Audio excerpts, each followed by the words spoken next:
അപ്പൊ സുഹൃത്തുക്കളെ, ചരിത്രം തേടിയുള്ള നമ്മുടെ യാത്ര എന്ന് എത്തി നിൽക്കുന്നത് കടലോണ്ടിപ്പുഴയുടെ ഓരം ചേർന്ന് നിൽക്കുന്ന കീരിപ്പള്ളി എന്ന് പറയുന്ന ശ്രാമ്യപ്പള്ളിയിലാണ്. മമ്പുറം മക്കാമിന് നേരെ ഓപ്പോസിറ്റ് ആയിട്ടാണ് ഈ പള്ളി സ്ഥിതി ചെയ്യുന്നത്. ആ പള്ളിയുടെ ചരിത്രങ്ങളിലേക്ക് നമുക്കൊന്ന് പോയി നോക്കാം.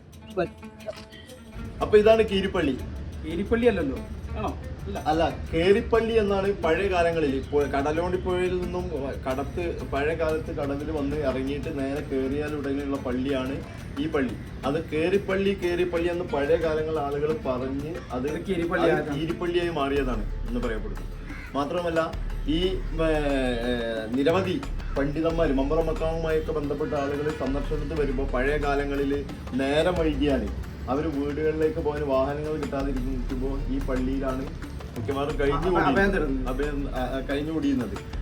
നിരവധി പണ്ഡിതന്മാർ ഈ പള്ളിയിലെത്തി പ്രാർത്ഥനകൾ നടത്താറുണ്ട്. അവിടെ വെച്ചാൽ പ്രാർത്ഥനയ്ക്ക് എളുപ്പത്തിൽ ഉത്തരം കിട്ടുമെന്നും പറയപ്പെടുന്നുണ്ട്. ഏതായാലും തിരൂരങ്ങാടി വലിയ ജുമാഅത്ത് പള്ളിക്ക് താഴെയായി നമുക്കറിയാം ചരിത്ര പ്രസിദ്ധമായ സ്വാതന്ത്ര്യ സമര പോരാട്ടങ്ങൾക്ക് നേതൃത്വം നൽകിയിരുന്ന ആലി മുസ്ലിയാർ നേതൃത്വം വഹിച്ചിരുന്ന പള്ളിയാണ്. ഈ പള്ളിക്ക് നേരെയാണ് ബ്രിട്ടീഷുകാർ വെടിവെച്ചത്. ആ വെടിവെച്ച പാട് ഇന്നും അവിടെ കാണാൻ സാധിക്കും. വിട്ടുകിട്ടണം എന്ന് പറഞ്ഞ പള്ളി വളഞ്ഞ് വെടിവെപ്പുണ്ടായ സംഭവത്തെ പഴയ സ്വാതന്ത്ര്യ സമരത്തിൽ നമുക്ക് കാണാൻ കഴിയും. പക്ഷെ ആ വെടിയുണ്ട പാടുകൾ നിലനിർത്തണം എന്ന് പറഞ്ഞിട്ട് പഴയ പള്ളിയിലുണ്ടായിരുന്നു. പുതിയ പള്ളിയിൽ അത് ഇല്ല എന്നാണ് പള്ളി. അതിന് നേരെ താഴെയായിട്ട് ഈ പുഴയോട് ചേർന്നിട്ടാണ് ഈ കീരിപ്പള്ളി സ്ഥിതി ചെയ്യുന്നത്. പൗരാണികമായ ഈ പള്ളിക്ക് നൂറ്റാണ്ടുകൾ പഴക്കമുണ്ടെന്നാണ് പറയപ്പെടുന്നത്. ഇതുമായി ബന്ധപ്പെട്ട് ഇതിനോട് ചേർന്ന് തന്നെ ഒരു പൗരാണിക കിണർ സ്ഥിതി ചെയ്യുന്നുണ്ട്.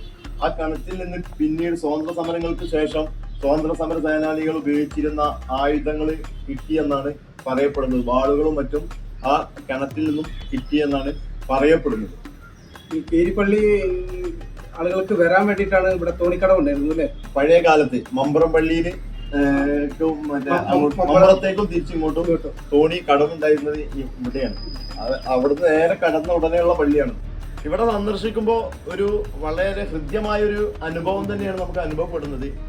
ഇതുമായി ബന്ധപ്പെട്ട് കീരിപ്പള്ളിയുമായി ബന്ധപ്പെട്ട് കൂടുതൽ ചരിത്രം അറിയുന്നവര് നമുക്ക് കമന്റ് ചെയ്യുക. ഇത്തരം ചരിത്ര സംഭവം വീഡിയോകൾക്ക് വേണ്ടി നമ്മുടെ ലൂപ്പ് വിഷൻ സബ്സ്ക്രൈബ് ചെയ്യുക മറക്കരുത്.